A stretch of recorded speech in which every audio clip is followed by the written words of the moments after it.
మట్టల ఆదివారం అట. ఏమంట? పాము సండే. మట్టలు ఏటా మట్టలు అంటే ఖర్జూరపు మట్టలు పట్టుకుని యేసు ప్రభు వారు 2000 సంవత్సరాల క్రితం యెరూషలేములోనికి విజయోత్సాహముతో ప్రవేశించిన రోజు ఇది.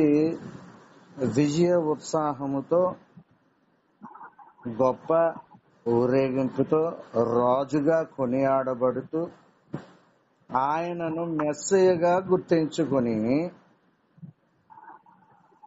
రాజులకు రాజుగా గుర్తించి జరుపుకున్న ఒక అద్భుతమైన వేడుక. నవడేస్ ఇట్ వాస్. ఇదేమైపోయిందంటే కేవలం మత సంబంధమైందిగా అయిపోయింది.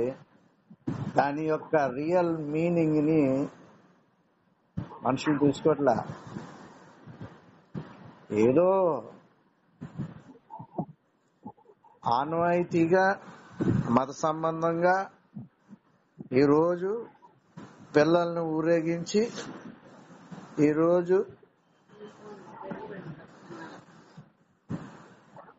రోజున ఊరేగించి ఆయన్ని ఒక వేడుకగా చేస్తున్నారంటే ఈ మీటింగ్ అయిపోయిన తర్వాత ఈ రోజు గడిచిపోయిన తర్వాత ఇంకేం ఉండదు హృదయంలో వాళ్ళకి. ఈ మట్లాద్వారాన్ని కేవలం ఎలాగ తయారు చేసేసారంటే కేవలం ఒక మత సంబంధమైందిగా అన్యులు ఎలాగైతే వాళ్ళు పండగలు చేసుకుంటారో వేడుకలు చేసుకుంటారో అదే స్థితిలో ఈ రోజుల్లో క్రైస్తవ లోకం ఉంది. They don't know the real meaning of this event. ఆయన యెరూషలేములోకి ప్రవేశించటము విజయోత్సాహముతో దేనికి సూచనగా ఉందంటే అంధకార శక్తులను, దురాత్మ శక్తులను ఆదాము పుట్టుక నుంచి ప్రపంచం మీద ఆధిపత్యాన్ని కలిగి ఉన్న ఈ సాతాను శక్తుల యొక్క ప్రభావాన్ని విరిచివేసి, ఆ ముళ్ళును విరిచివేసి, మరణపు ముళ్ళును విజయోత్సాహంతో ఆయన అందులోకి ప్రవేశించి మానవులకు ఏమిచ్చాడు ఆయన?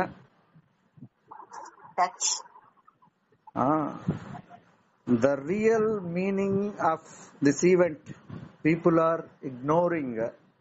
Just they are celebrating this event as like a heathens. అన్యులు ఎలాగైతే దీన్ని ఒక పండగను వేడుకను చేసుకున్నట్టుగా చూడండి. సండే అయ్యేటప్పటికి ఈ రోజున మట్టలు తెచ్చుకోవడం, పిల్లల్ని అలంకరించుకోవడం,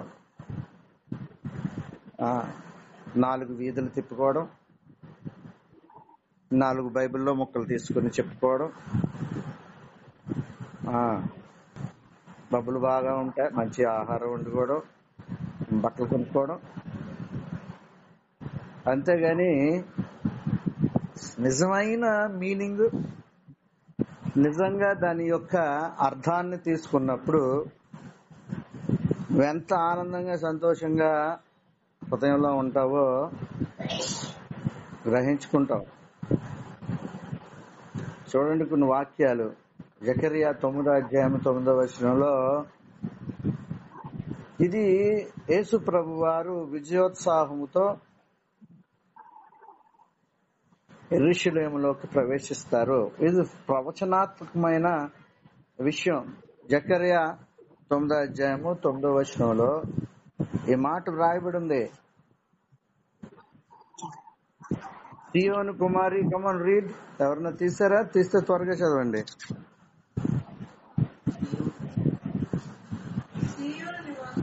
సియోను నివాసులారా బహుగా సంతోషించుడి. సియోను నివాసులారా బహుగా సంతోషించుడి. ఎందుకన్నాడు ఈ మాట? Why he said that word? సియోను నివాసులారా. ఎవరి సియోను నివాసులు అంటే ఆ సియోను ప్రాంతంలో ఉన్నవారని కాదు. The prophet was not mention that particular place. దాని యొక్క ఆత్మీయ అర్థం ఏంటంటే సియోను ప్రతి క్రైస్తవుడికి, అంటే రక్షణ అనుభవం కలిగిన వాళ్ళకి, మారు మనసు రక్షణ, నామినల్ క్రిస్టియన్సే 99% ఉంటారు ఈ వరల్డ్ లో, గుర్తుపెట్టుకోండి. They are not saved, they are not washed by the blood of the Jesus. Yesu రక్తము ద్వారా కడగబడిన వారు కారాళ్ళు. కేవలము మత సంబంధంగా చిన్నప్పటి నుంచి చర్చికి వెళ్లి తల్లిదండ్రులను బట్టి అలవాటు చేసుకుని చర్చికి వెళ్లే వ్యక్తులే గాని they don't have the real meaning of Christianity. క్రైస్తవం అంటే సరైన అర్థం తెలియదు. ఈవెన్ 99% ఆఫ్ ది పాస్టర్స్, చాలా మంది సేవకులు కూడా మారు మనసు రక్షణ అనుభవం లేకపోవడం గత 20 సంవత్సరాలుగా నేను వెళ్ళిన కొన్ని వందల సంఘాల్లో నేను గుర్తించింది ఇదే. క్రిస్టియన్ అంటే ఎవరు? సియోను వాసులారా అంటే క్రైస్తవులారా అని అర్థం.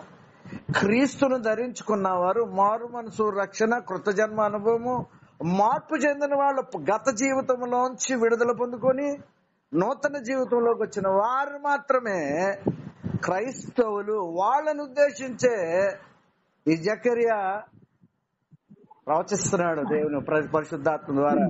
సియోను నివాసులారా ఏం చేయాలట? ఏంటి? కమాన్ రీడ్. సంతోషించుడి, బహుగా సంతోషించుడి. ఎందుకు సంతోషించాలి అని అంటే ఆయన ఒక గొప్ప కార్యము తలపెట్టాడు. ఏంటా కార్యం అంటే మరణపు ముళ్ళును విడిచివేయడానికి యెరూషలేములోకి ఎంటర్ అయ్యారు. యెరూషలేం ఏంటో తెలుసా? That's the centre point of the globe. యెరూషలేము యొక్క ప్రత్యేకత ఏంటంటే, ఎందుకు అక్కడే పెట్టబడిందంటే అది భూమి అంతటికి సెంటర్ పాయింట్. నువ్వు యెరూషలేములో నుంచుంటే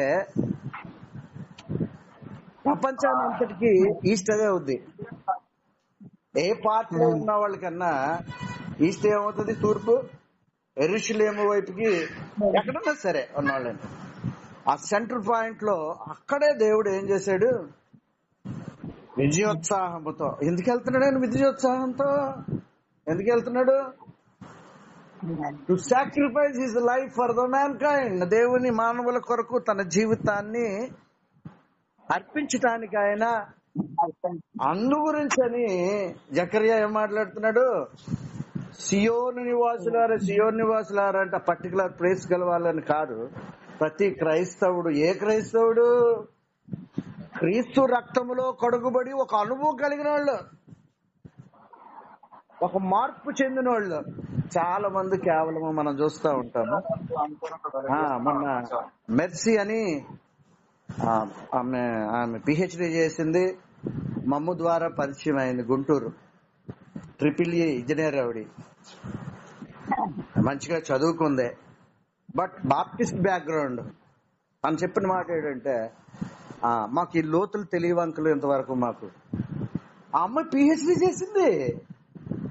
లోకరీత్యా ఆమె చాలా జ్ఞానవంతులు. నేను ఆశ్చర్యపోతా ఉండేవాడిని, ఏంటి వాక్యపు లోతులు పిహెచ్డి చేసినోడు తెలియవు. మారు మనసు రక్షణ అనుభవము చాలా మందిలో లేదు. They have only the outward Christianity. అంటే అర్థం తెలుసా? పైకి మాత్రమే క్రైస్తవులుగా ఉంటారు. అందుకనే పత్రికల్లో పౌలు ఏం మాట్లాడారు? పైకి భక్తి గలవారేయండి, దాని యొక్క శక్తిని ఆశ్రయించిన వారని. క్రైస్తవుడిగా నువ్వు మారిన తర్వాత God will give you some privileges. కొన్ని ఆధిక్యతలు దేవుడు ఇస్తాడు. నువ్వు వెళ్ళిన ప్రదేశం ఆశీర్వదింపబడుతుంది. నువ్వు ఎవరి గురించి ప్రార్థన చేస్తావు వాళ్ళ జీవితాలు మారుతాయి.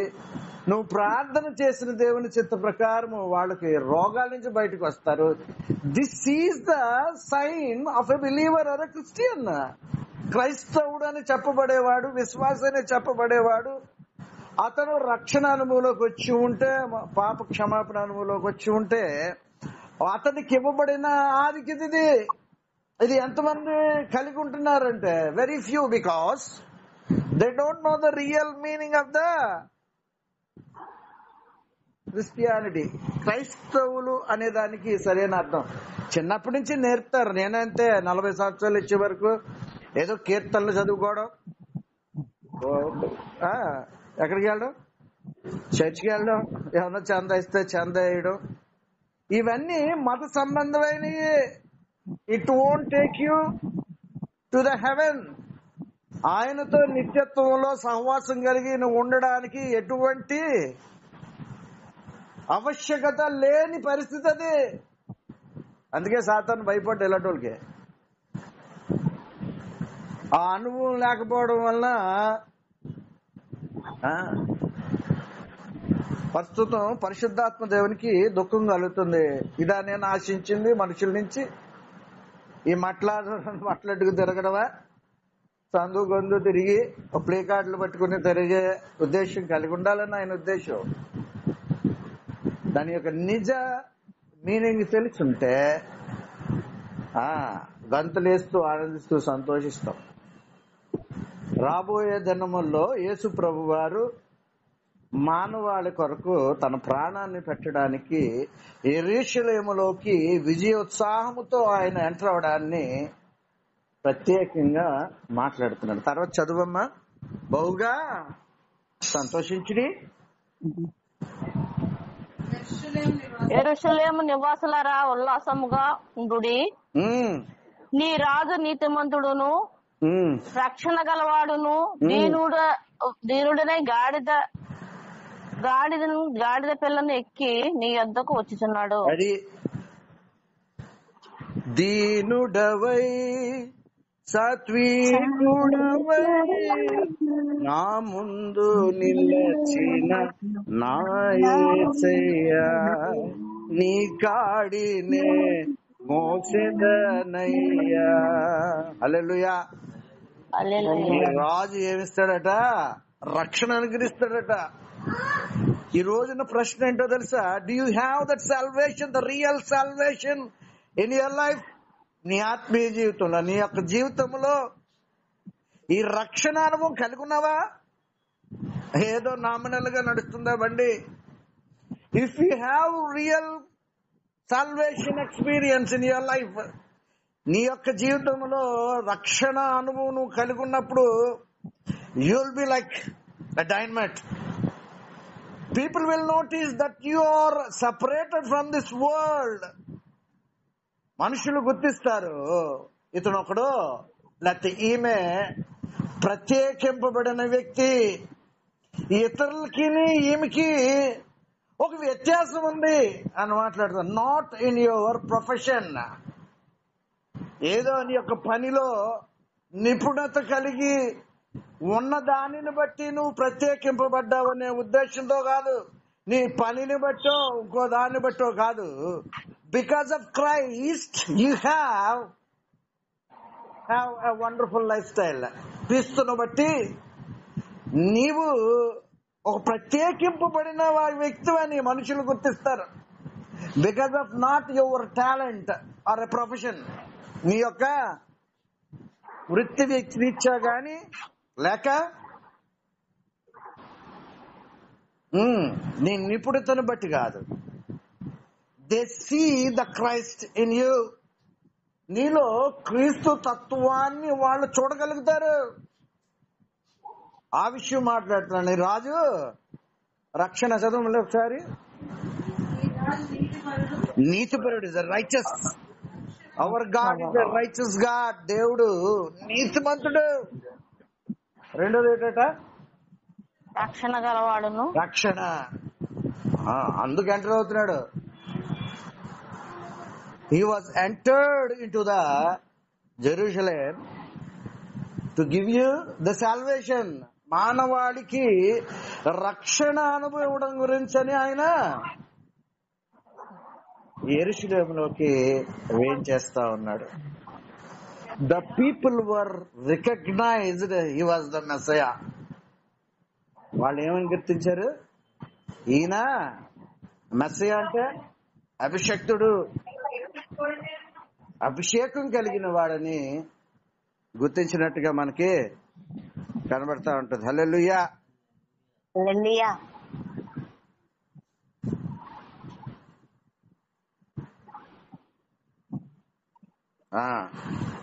తర్వాత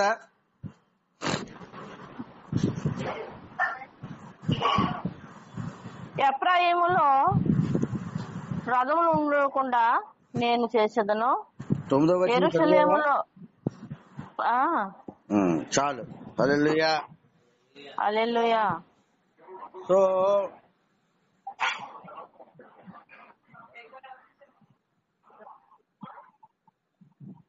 నీ రాజు సాత్వికుడై గాడిదను భారవాహక పశువు పిల్ల అయిన చిన్న గాడిదని ఎక్కి నీ ఎద్దకు వచ్చున్నాడు సియోను కుమారితో చెప్పుడి అనున్నది. హల్లెలూయా. ఇది మత్తయి సువార్త 21లో 5వ వచనంలో ఏ వాక్యం అయితే జకర్యా ప్రవక్త ద్వారా 9వ అధ్యాయం 9వ వచనం రాయబడిందో ఇక్కడ అదే విషయాన్ని మత్తయ్య తెలియజేస్తా ఉన్నాడు. హల్లెలూయా. హల్లెలూయా. ఈయనెవరట? రాజు, సాత్వికుడు, నీకు రక్షణ ఇవ్వడానికి ఈయన వచ్చాడు. మన పాట రాశాం కదా, పరిశుద్ధాత్ముడు ఇచ్చిన పాట, కృపచేతనే నీవు రక్షింపబడినావు, కృపచేతనే నీవు నడిపింపబడినావు, కృపచేతనే నీవు. ఏముంది నీలో రక్షించుటకు, దీనుడవై సాత్వికుడవై నా ముందు నడచిన యేసయ్యా, నీ ముందునే నీ కాడినే మోసెదనయ్యా. హల్లెలూయా. గుర్తుపెట్టుకోండి, ఆత్మీయ జీవితాన్ని దేవుడు చేసిన కార్యాలని ఏదో నామినల్ గా యథాఫలంగా తీసుకోవద్దు. దీన్ని అనుభవించాలి నువ్వు. లోక ఎట్లా మాట్లాడుతున్నాడంటే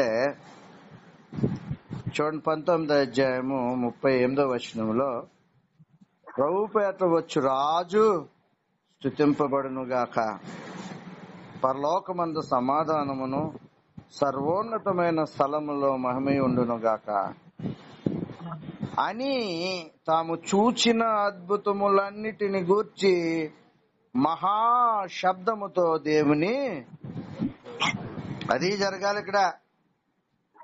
if you have this experience in your life, then you speak up.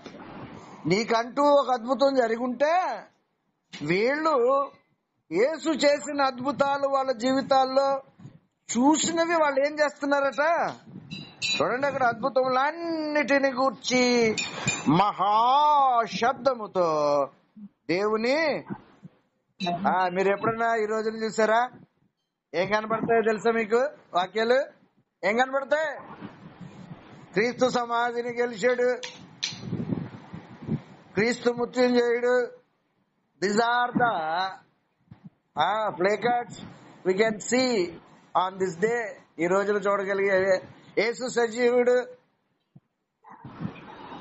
ఎవరో నేర్పారో నేర్చుకుని అప్పచెప్తారు వీళ్ళు, కానీ ఇక్కడ దేని చేస్తున్నారని చెప్పబడింది చెప్పాలి నువ్వు.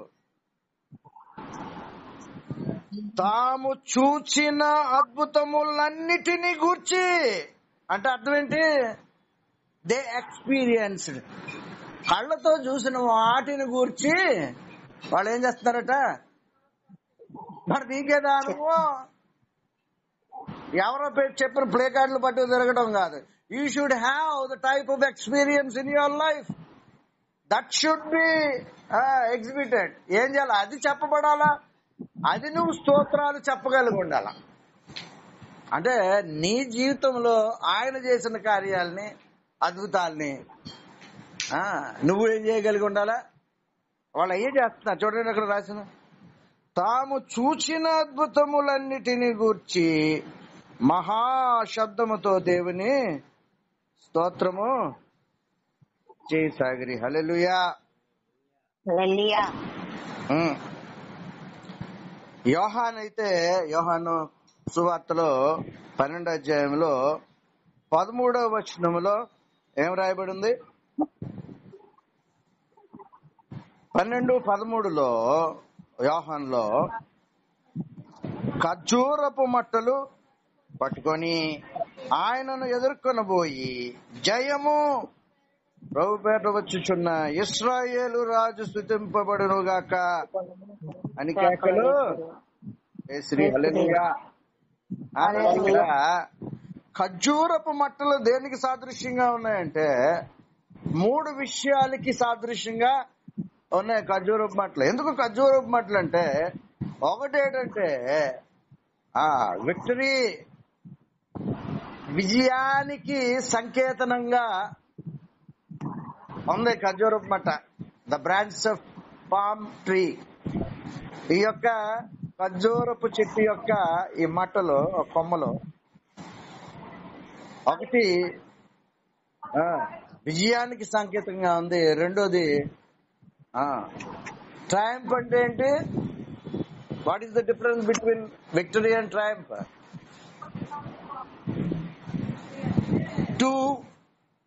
ఒక అచీవ్మెంట్, విజయంతో కూడిన ఒక దాన్ని, అచీవ్మెంట్ అంటే ఒక సాధించడాన్ని, దానికి ఈ మాట వాడతారు. ఒక పని కొరకు ఒక కష్టతరమైన, మనుషులు ఎవరు సాధారణంగా చెయ్యలేని ఏ పనినైనా సాధించినప్పుడు దే యూజ్ దిస్ టర్మ్, ఈ యొక్క మాటను ఏం చేస్తారు? ఉపయోగిస్తారు. రెండోది, ఒక ఉన్నతమైన విజయ కార్యాన్ని ఆయన సాధించినందుకు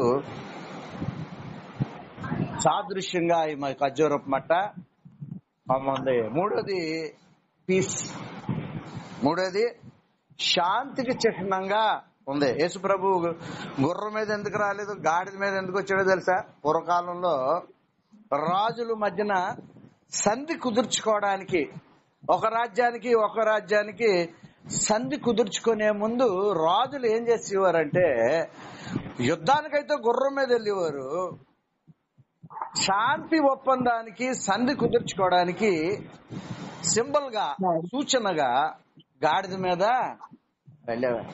దానికి సాదృశ్యంగా ఈయన గాడిద మీద వచ్చాడు. ఈ రాజు శాంతిని మనకి ఇవ్వడానికి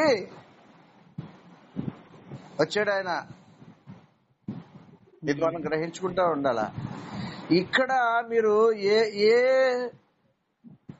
వర్సెస్ లో మీరు చూసినా ఒకటి కామన్ గా కనబడుతుంది. ఏంటో తెలుసు? అది రాజు ఇస్ ద కింగ్. నువ్వు నేను ఎవరో తెలుసా? ఎవరు? Every Christian is a Ryan. తెలుసా? ప్రతి క్రైస్తవుడు రయాన్. రయాన్ అంటే ఐరిష్ లాంగ్వేజ్ లో little king. You are a Ryan if you are a Christian. Ireland లో ఈ ఐరిష్ లాంగ్వేజ్ లో మాట్లాడిన మాటలు ఏంటంటే, అర్థం ఏంటంటే, రయాన్ అంటే లిటిల్ కింగ్. బుడిగాడు మంచి పేరు పెట్టాడు. హల్లెలూయా. కాబట్టి ఈ రోజున దీన్ని ఏదో మట్టట్టుకు తిరిగేలా చేసుకోవద్దు. దాని యొక్క నిజమైన ఆనందాన్ని, విజయ ఉత్సాహాన్ని నువ్వు కలిగి ఉండాలా. నువ్వు ఎప్పుడు కలిగి ఉండవంటే ఆ నువ్వు పొందుకున్నప్పుడే. హల్లెలూయా.